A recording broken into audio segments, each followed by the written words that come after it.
Alrighty, it is time for the fourth and final film in the Blind Dead series, and that would be Night of the Seagulls. So before I get too far into it, I'll just kind of show you this one. This is just another Blue Underground DVD that's also in the Coffin box set, which this one actually has. It has that little Blue Underground book inside of it that some come with and some don't. I think I only have one more that have it, but they have that box set on the back. So that's really cool. If you can find this box set for a good price, definitely pick it up because I think it's not too bad. I think it's like $100 or something like that, but that's more than I really want to spend on it, to tell you the truth, especially considering I already have all four of them individually. But I think you get a bonus disc with it that I suppose has some special features and things like that on it. But like I said, I have them all individually. I've bought them all individually. So this one, like I said, is the fourth film in the original kind of quartet of films, or whatever you want to call it. It is also directed by Amando de Ossorio, just as the other ones were. And this one came out in 1976. So this one came out, I believe, 2 years after Ghost Galleon, if I'm not mistaken. I think Ghost Galleon was 1974. And this one stars Victor Petit and Maria Costi, I believe is how you say it, or Costi, however you say that.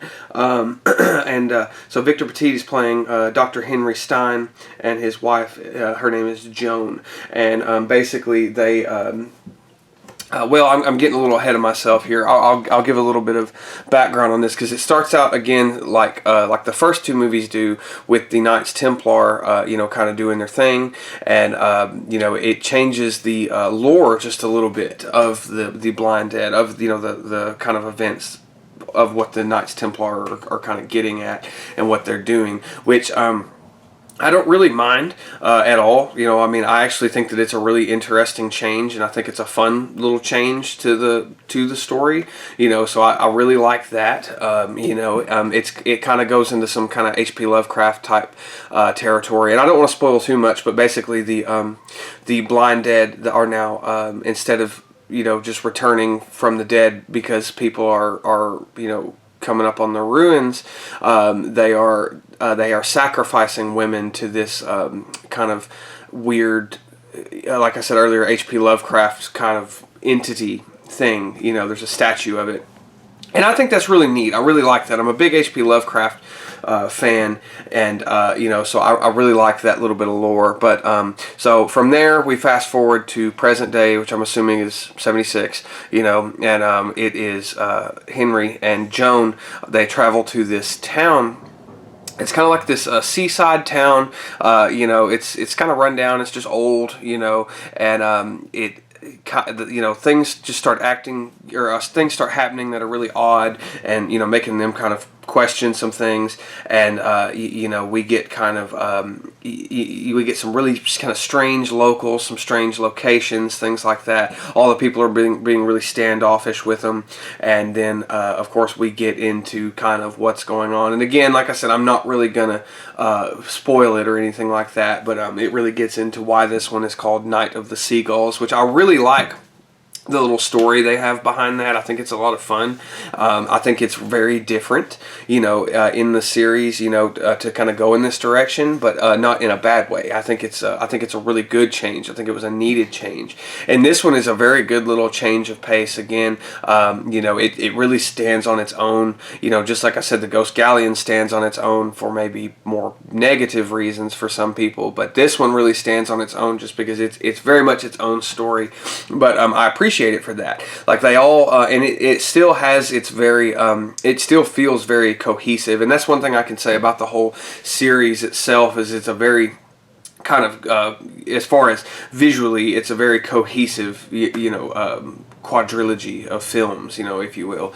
So I really like that. And we get some of the same music, the kind of the the kind of, that was really bad, so I'm sorry, but the kind of chanting that we get, that I guess is the theme of the Blind Dead, that kind of really spooky kind of chanting sound, we get that. So I really like that. It's really spooky. I love the location of this movie. You know, the whole seaside kind of town. You know, and like I said, it really just feels very, very Lovecraftian, and I love that. You know, very much. Like I said earlier, a big Lovecraft fan. You know, so this one, you know, I think it really stands out, you know, for that, and I really appreciate it for that. And it does have some good music too, by the way. I can't remember if it's because most of them, like I know the first two, and I think even the Ghost Galleon reused the same music, and even reused some of the same footage, but I don't know, I can't remember if it is in this one or not, which you know, leads me to the other thing I was going to say. This one still does have, I only remember one scene really that I believe is reused footage. I'm not 100% sure on it, so don't quote me on that, but I'm pretty sure that it's reused footage, which again doesn't really bother me. You know, the only reason I really noticed it is because I watched all these back to back, you know, so that's kind of, you know, I guess that might take you out of it if you don't really like stuff like that, but it doesn't bother me at all. It's such a small thing that it doesn't really, you know, does not take me out of it whatsoever. And it's just some, you know, really minor little things, you know, not like the first, you know, or I'm sorry, not the first movie, Return of the Blind Dead, where, you know, they reused several shots, you know, from the original movie. And again, even in that movie, it's not a problem whatsoever, but it's just funny to me, you know, it kind of cracks me up, especially, you know, like I said, and if you're watching these all independent of each other, you know, you really probably won't even notice it. And that kind of leads me to the other thing I was going to say. Oh yeah, and before I get too far, that is one thing I guess I'll lend to Ghost Galleon, is that, to my knowledge, is the only one that does not have any reused footage. I think it's all new footage, as far as I'm aware. You know, again, don't quote me on that, correct me if I'm wrong, but I think so. So that one, you know, if this was a points-based system, I guess that one would get bonus points for that. From me, but you know, that's for its own thing. But anyway, this one, you know, coming off of what I was going to say a minute ago, this one right here is definitely the most, like I said, standalone, where I feel like you could really, I mean, you could really watch all of them on their own. You know, they're not really connected necessarily. Really, the only thing that they're connected by is the Blind Dead. You know, the Templar Knights. You know, Templar Knight zombie, vampire, mummy things, whatever you want to call them. But or whatever Amando de Ossorio, you know, said they were. But this one, absolutely. You know, if I were to show these to really anyone, you know, if somebody was like wanting to check these out and they heard of and they had heard of this series, I would probably recommend this one. You know, out of the four, just to be like, oh yeah, check this one out. You know, this one's really good. It's got a good story. You know, it's very different from the other ones. Either this one or probably Return of the Blind Dead. You know, the Tombs of the Blind Dead is fun too. I really like that one. But you know, Return of the Blind Dead, I think, is really where it kind of picks up. And you know, really, you know, that one is really the starting point, I guess you will. But you know, absolutely don't skip this one at all. It's great. You know, I don't have any issues with it whatsoever. Well, you know, I'll say this too.